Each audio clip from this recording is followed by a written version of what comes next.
जय श्री कृष्ण। जय श्री कृष्ण। नौवें स्कंद में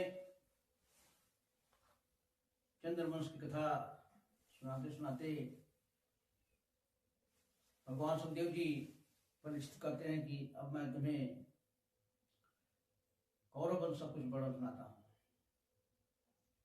इस वंश में महाराज कुरु थे, जिन्होंने कुरुक्षेत्र में अपना शासन किया, और इसी वंश में आगे चल करके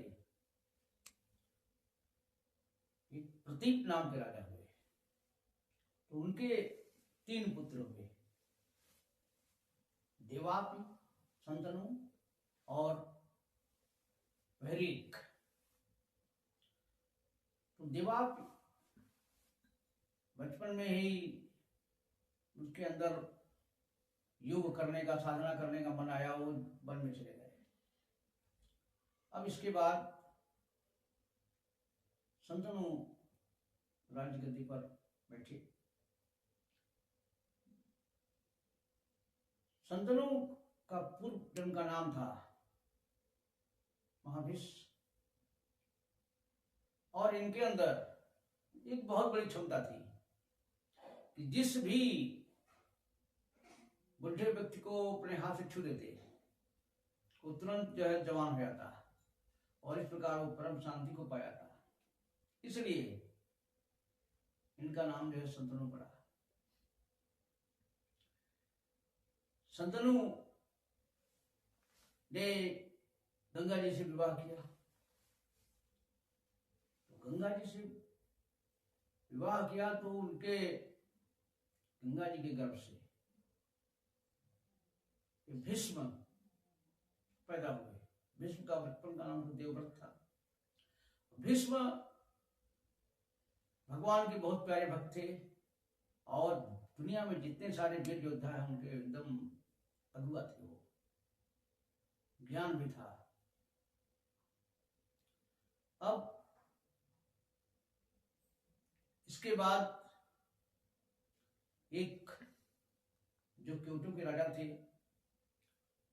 उनकी पुत्री थी सत्यवती। तो सत्यवती के गर्भ से हमारे पिता वेद व्यास जी का जन्म हुआ था। वेद व्यास जी ने वेदों का सम्मान बढ़ाया, वेदों की रक्षा किया, और उन्होंने जो है 18 पुराणों की रचना की। इसमें सबसे बड़ा ये श्रीमद् भागवत पुराण, दुनिया का अनोखा पुराण श्रीमद् भागवत पुराण। और ये अपने उनके जो शिष्य थे, पैल वगैरह थे, उनको इसका अध्ययन नहीं कराया।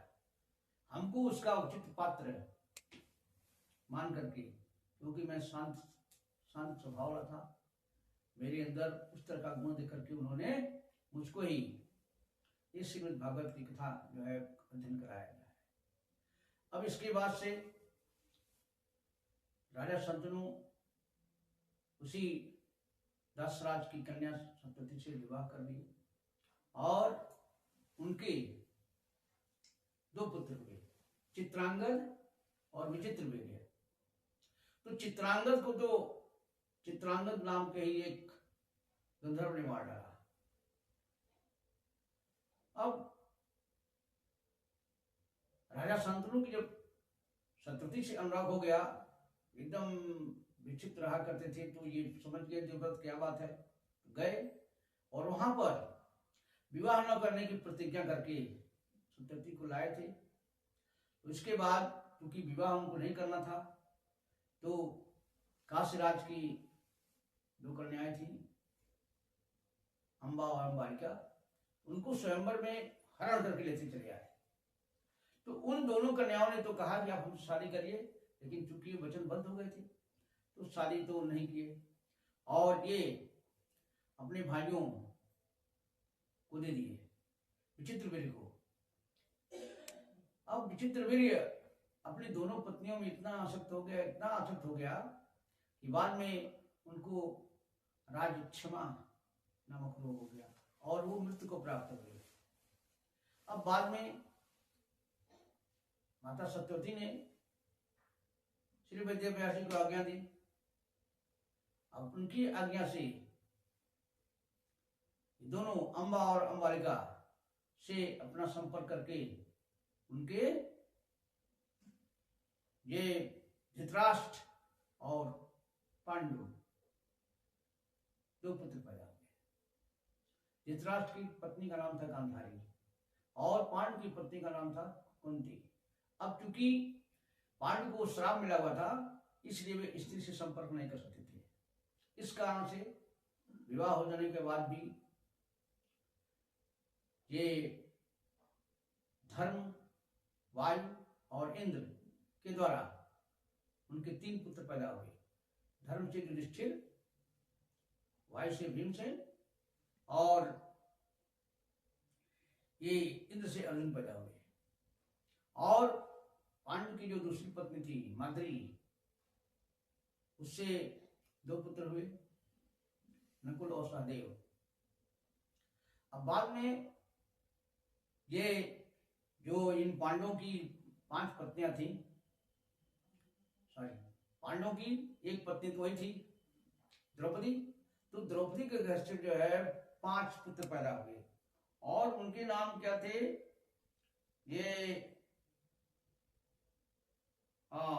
युधिष्ठिर के हुए प्रतिबंधिक, भीम के सुतसेन और अर्जुन के हुए सुतकीर्ति और नकुल के शतानिक और ये सहदेव के सुतवर्मा। और बाद में इनके अन्य भी पत्नियां थी, जैसे भीमसेन का ये हिडिंबा नाम की पत्नी थी, तो हिडिंबा से घटोत्कच का जन्म हुआ। और उनकी दूसरी पत्नी थी काली, काली से जो है ये सर्वगत नाम का पुत्र पैदा हुआ। और जो अर्जुन की अन्य पत्नी थी सुभद्रा, तो सुभद्रा के गर्भ से तुम्हारे पिता यानी अभिमन्यु पैदा हुए। अभिमन्यु बहुत ही महारथी थे और इसी महाभारत के युद्ध में वीर गति को प्राप्त हुए। और इस प्रकार कौरव वंश तो समाप्त हो चुका था।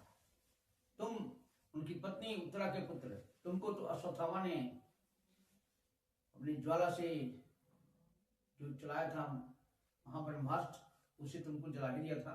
लेकिन भगवान कृष्ण ने अपनी शक्ति से तुमको जिलाए रखा।